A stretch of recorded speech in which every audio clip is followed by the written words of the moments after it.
আসসালামু আলাইকুম।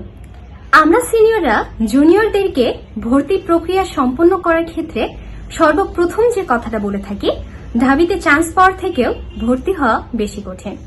যদিও অনেকটা মজার ছলে এই কথাটা বলা হয়, কিন্তু আমরা যতটা কঠিন বোঝাচ্ছি বিষয়টা কি আসলে ততটাই কঠিন?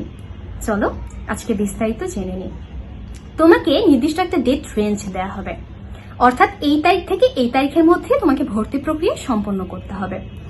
বেশিরভাগ স্টুডেন্টেরই এক্ষেত্রে 2 দিন সময় লাগে, কিন্তু তুমি যদি একদিনের মাথায় সকল কাজ শেষ করতে পারো তোমাকে স্যালুট জানাই। কেননা বিষয়টা অনেকটাই কঠিন, অনেকটাই কষ্টসাধ্য। তোমার প্রথম কাজ হবে ডিপার্টমেন্টে গিয়ে কাগজপত্র জমা দেওয়া।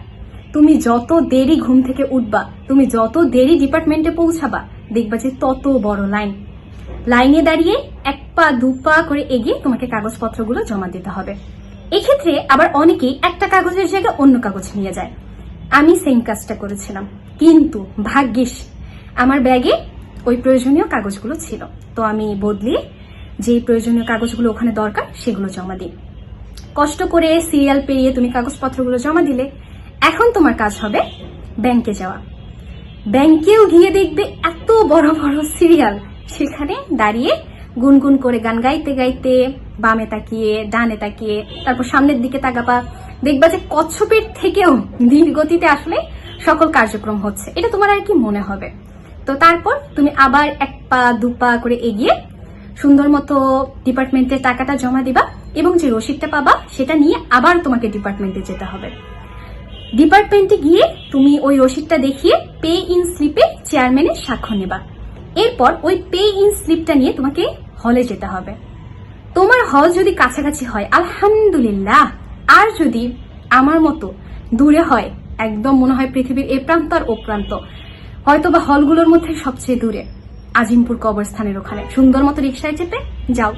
তারপর হলে গিয়ে তোমাকে একটা ব্যাংক ড্রাফট নিতে হবে। ওই ব্যাংক ড্রাফট নিয়ে তোমাকে আবার ব্যাংকে যেতে হবে, আবার লাইনে দাঁড়াতে হবে, আবার 1 পা 2 পা 1 পা 2 পা করে এগোতে থাকবে। মনে হয় সময় যেন শেষই হচ্ছে না। গুনগুন করে গান গাইতে থাকবা, বামে ডানে তাকাতে থাকবা, তারপরও দেখবা সামনে সিরিয়াল এগোচ্ছেই না। টাকা জমা দিলা, আবার রসিদ নিয়ে গিয়ে, অর্থাৎ ওই ব্যাংক যেটা ড্রাফট ছিল ওইটা নিয়ে গিয়ে তুমি সুন্দর মতো হলে দেখাবা। তোমার যে পেন স্লিপটা ছিল সেখানে প্রভোস্ট স্বাক্ষর করে দেবে, প্লাস সিল মেরে দেবে। এরপর তুমি ওই পেইন স্লিপটার ফটোকপি করবা, তারপর আবার ডিপার্টমেন্টে যাবা, গিয়ে তুমি ওই পেইন স্লিপটা জমা দিবা যেটা ফটোকপি করেছিলে, আর মেইনটা তোমার কাছে থাকবে। আচ্ছা বলো তো, ব্যাপারটা কি খুব সহজ মনে হচ্ছে?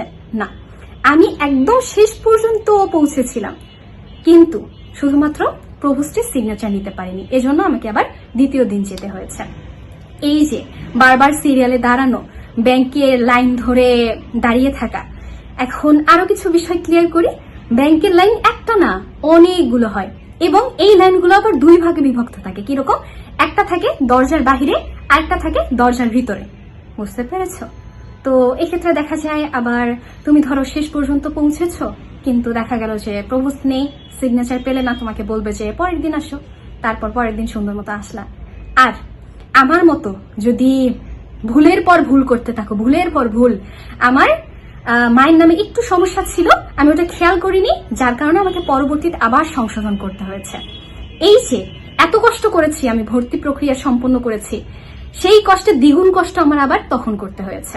এই জন্য সাবধানে সকল কাজ করবা, সাবধানে পা ফেলবা, কারণ যদি একটা ভুল হয়, একটা নামের বানান ভুল হয়, তাহলে যে কই থেকে তোমাকে কই যেতে হবে, রেজিস্টার বিল্ডিং এর এই রুম থেকে ওই রুম, ওই রুম থেকে ওই রুম, তোমাকে বলবে এই রুমে যাও, তুমি গেলা, তোমাকে বলবে না না এই রুমে না ওই রুমে যাও।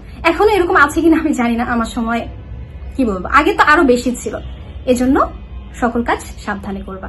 আর তোমাদের জন্য অনেক শুভকামনা ভর্তি প্রক্রিয়া সম্পন্ন করার জন্য। আল্লাহ হাফেজ।